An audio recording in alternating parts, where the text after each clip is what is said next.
ada lagi soya, Ya. kedelai. Ya. Kedelai itu 43% lah. Hmm. Nah, kalau spirulina itu dia bisa sampai 65% sampai 70% protein. Perbandingannya ya, Ya. secara Ya. gampang gitu. Hmm. Nah, itulah sebabnya dia istimewanya di situ sebenarnya.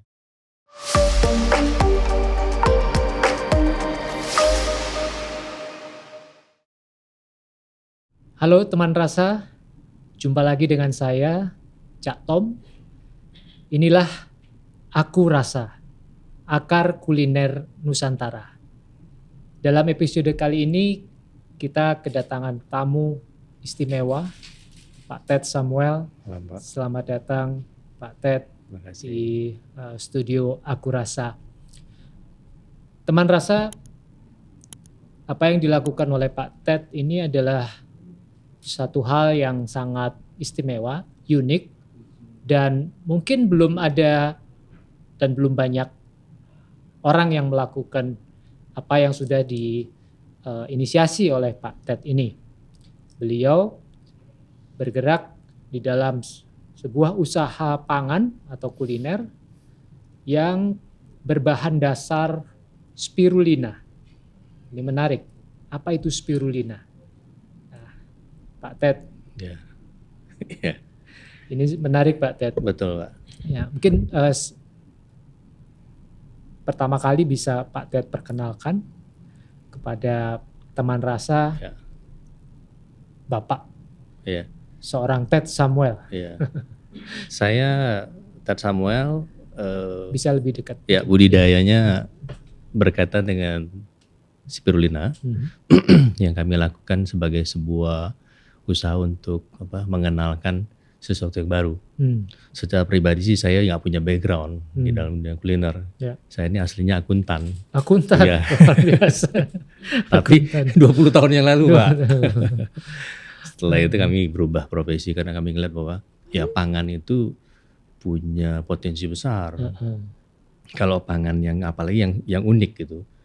Jadi kami mulai ini tahun 2012 lah budidaya ini.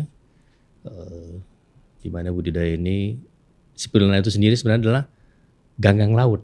Ganggang laut atau istilahnya algae. Kalau bahasa simpelnya umumnya ya lumut.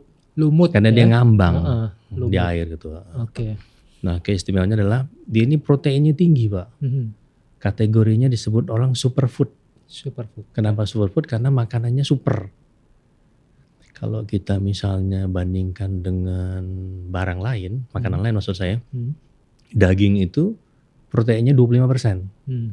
Ada lagi soya, kedelai. Kedelai itu 43% lah. Nah, kalau spirulina itu dia bisa sampai 65% sampai 70% protein.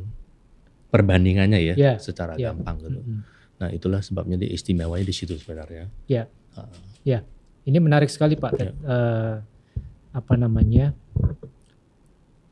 Food, pangan, energi, dan juga air atau water. Biasanya disingkatnya FEW. Food, energy, water. Ini adalah sebuah isu ke depan yang akan menarik, gitu kan?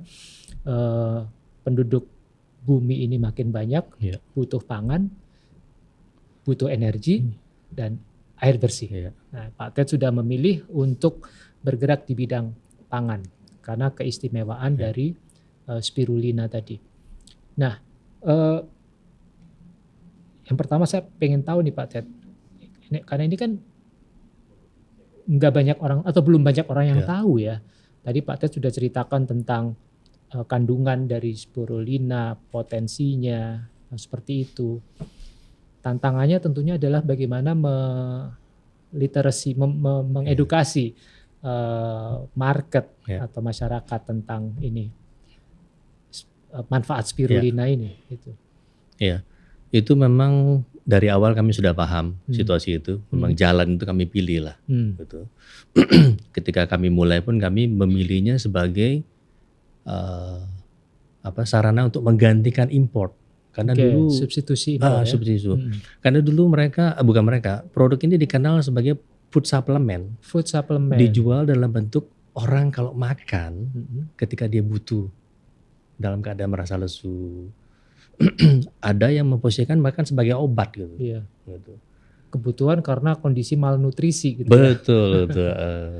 Nah kami waktu itu mulai dengan tujuan itu menggantikan impor.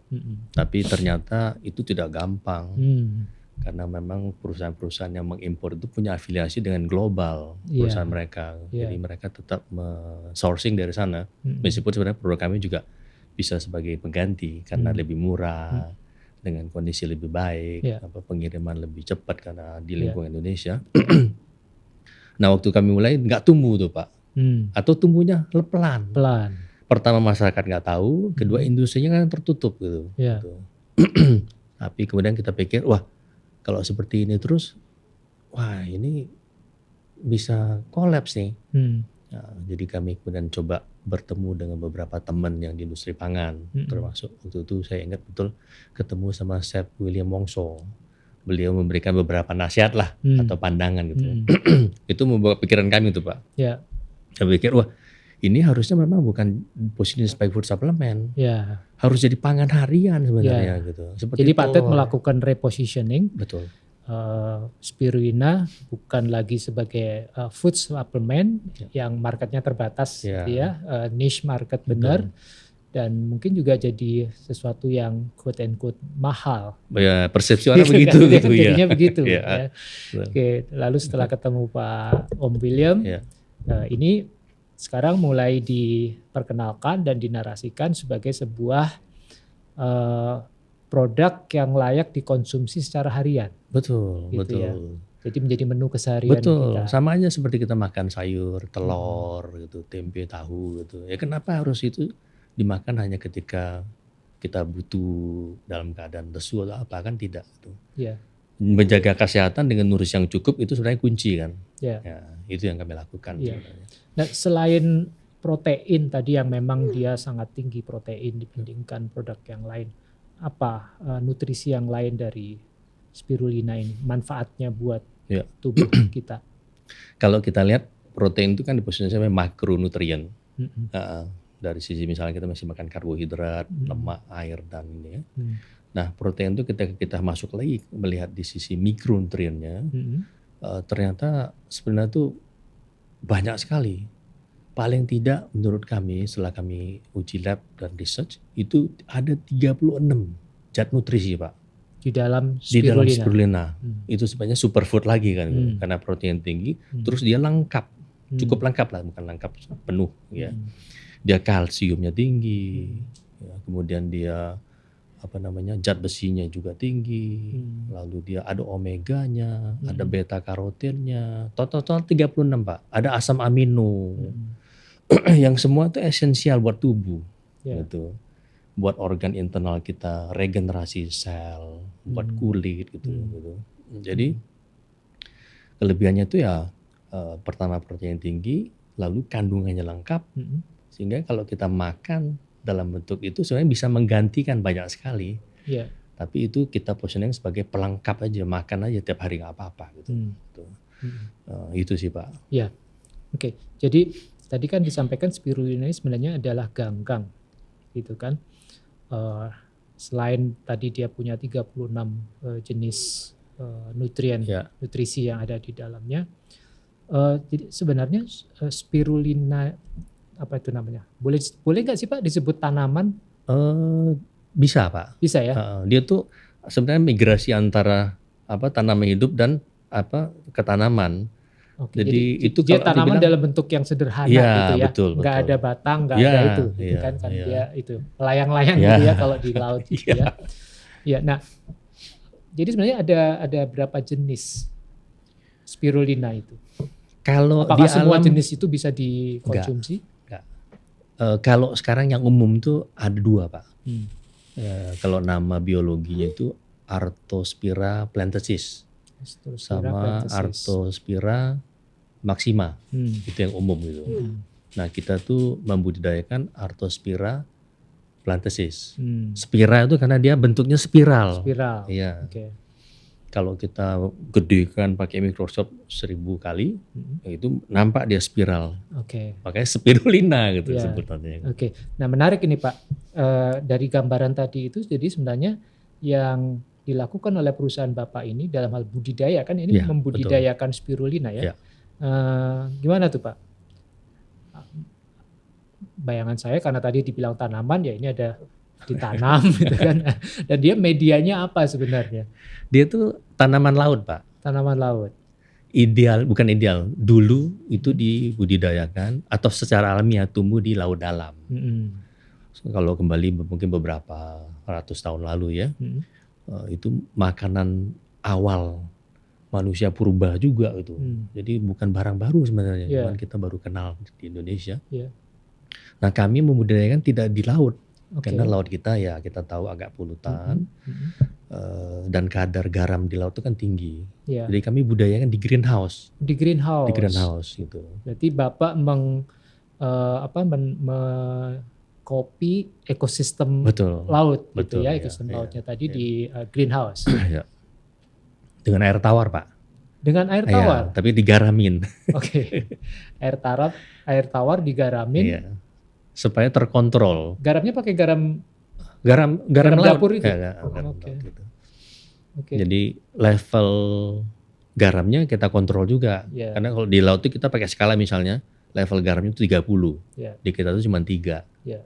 Jadi ketika kita panen, kita makan, kalau jangka panjang, kalau di laut dengan kadar garam tinggi seperti itu, ya nanti bisa darah tinggi kita, lama-lama hipertensi.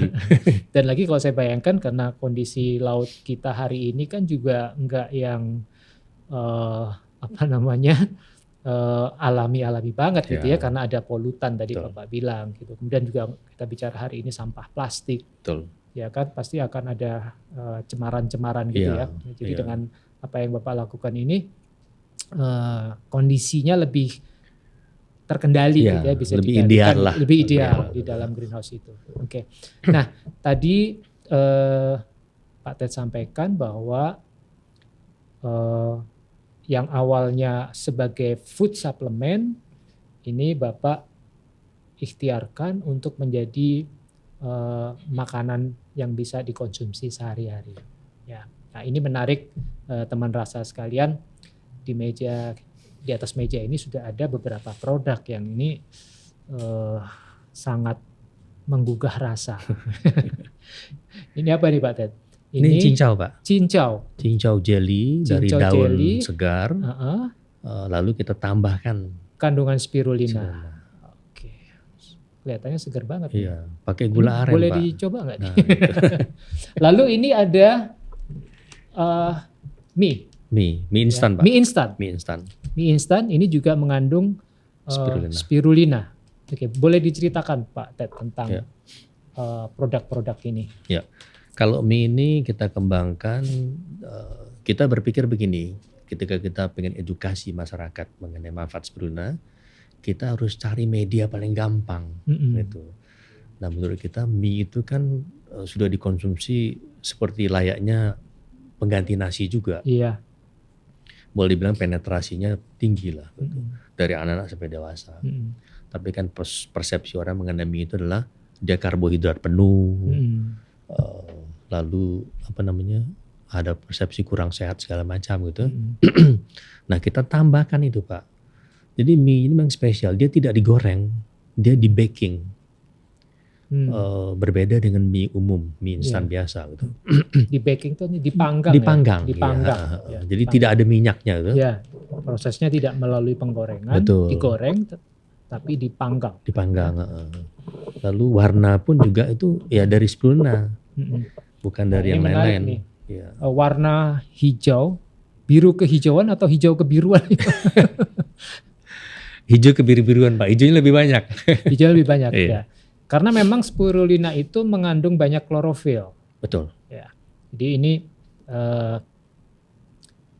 teman rasa ini adalah sebenarnya ini produk inti dari superfood, yaitu dalam bentuk serbuk seperti ini. Warnanya ini bukannya dengan pewarna ya, tapi memang warna alaminya seperti ini gitu. Ya, lalu kemudian ini produk diversifikasinya lah. Salah satunya mie instan. Menarik sekali Pak. Nah, ada kendala nggak Pak memperkenalkan produk ini, karena masyarakat kan mungkin belum terbiasa ya, atau belum tahu lah gitu ya. Mie kok hijau sih gitu, mie kok kalau cincau emang hijau. Kalau mie ya mungkin sekarang ada mie yang pakai bayam ya, seperti itu ya. Nah, gimana Pak? Ada kendala nggak memperkenalkan ini? Kami ngelihatnya. Konon Bapak juga punya usaha mie ayam. Ada Pak, ada. Mie ayam spirulina, Iya, itu di menarik Bintaro, juga. Iya. Itu sebenarnya bagian dari kami untuk edukasi pasar juga. Gitu. Bahwa kalau orang ingin mencoba yang fresh, ada. Gitu. Di sana juga kami menyediakan macam-macam. Ada kami bikin susu kedelai spirulina. Susu kedelai spirulina. Jadi susunya hijau. Gitu. Susunya hijau. Kami juga bikin beras kencur, tambahkan spirulina. Dan kalau ini yang tadi Pak, bubuk itu prosesnya sebenarnya simpel Pak kami. Kami panen, kami panen, kami bikin pasta, dalam arti dibuang airnya, lalu kami oven hingga kering. Sesudah kering kami giling Pak, jadilah ini gitu. Jadi nggak ada proses kimiawi sama sekali. Seluruhnya semuanya alami ya, sampai jadi siap konsumsi. Gitu. Pengeringannya dehydrated ya. Dehydrated itu pakai apa? Oven Pak. Di oven. Oven dengan suhu tertentu. Ya, sekitar 70-an derajat. Supaya tidak rusak nutrisinya. Setelah dia kehilangan kadar airnya, kemudian digiling, di-grinding. Oke, menarik sekali. Dengan apa namanya? Size butiran, kalau orang bilang mesh. Mesh 80 lah gitu. Itu udah industri requirement. Dengan level air sekitar 7% tuh Pak. Jadi udah bisa dipakai. Dengan itu dia daya tahan 2 tahun tuh Pak. 2 tahun kalau dalam keadaan tertutup ya. Jangan-jangan Hulk itu dulu kebanyakan makan ini Pak, jadi hijau gitu. Kalau nggak kesetrum dia. Oke Pak. Lalu bagaimana respon market terhadap apa yang Bapak, kalau ini kan konsumennya industri kan, kalau ini ya kan ini industri. Kalau ini konsumen langsung. Betul. Jadi ini B2B, ini B2C. Bagaimana respon terutama yang B2C nih Pak? Nah, gini Pak, kami strategi adalah kami B2B dengan harapan nanti company yang memproduksi menggunakan itu mengedukasi konsumennya mereka. Itu sebabnya kami bekerja sama dengan satu perusahaan jus, ya, di mana itu kami sudah bekerja mungkin lebih kurang 7 tahun lah Pak. Dan mereka terus mengembangkan varian-varian yang semua jusnya kalau hijau itu pasti ada spirulinanya. Dan itu mereka memposisikan sebagai jus super, karena jusnya mengandung nutrisi tertentu gitu. Kami juga kemudian bekerja sama dengan perusahaan lain. Ada yang es krim gitu ya. Kami harapkan konsumen-konsumen itu mengetahui bahwa di dalamnya ada spirulina. Sehingga nanti ketika ada teman-teman lain membuat produk yang mengandung itu, masyarakat sudah teredukasi dengan baik. Gitu. Jadi bisnis Bapak ini B2B dan support rantai pasok dari produsen-produsen ini ya gitu. Dalam ini kalau mau contoh ini nih Pak, ini berapa kandungan nutrisinya atau nutriennya ya. Ini proteinnya kami kemarin sempat uji lab ada sekitar 14% nih Pak. 14% protein.